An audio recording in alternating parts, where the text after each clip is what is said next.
رسول اللہ صلی اللہ علیہ وآلہ وسلم نزول قرآن کے وقت بہت سختی محسوس فرمایا کرتے تھے، اور اس کی علامتوں میں سے ایک یہ تھی کہ یاد کرنے کے لیے آپ اپنے ہونٹوں کو ہلاتے تھے۔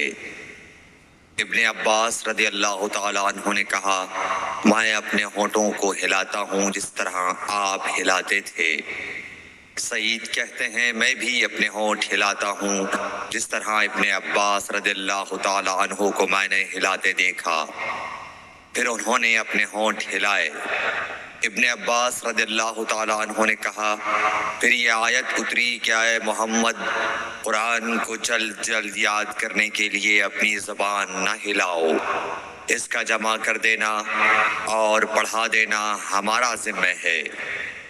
حضرت ابن عباس رضی اللہ تعالیٰ عنہ کہتے ہیں، یعنی قرآن آپ صلی اللہ علیہ وآلہ وسلم کے دل میں جمع دینا اور پڑھا دینا ہمارے ذمہ ہے۔ پھر جب ہم پڑھ چکے تو اس پڑھے ہوئے کی اتباع کرو۔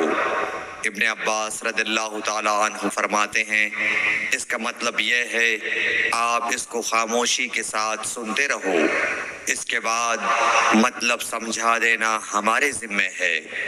پھر یقیناً یہ ہماری ذمہ داری ہے کہ آپ اس کو پڑھو، یعنی اس کو محفوظ کر سکو۔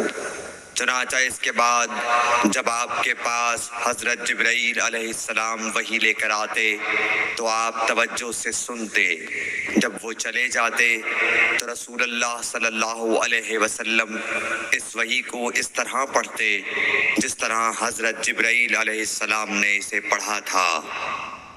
صحیح بخاری حدیث نمبر 5۔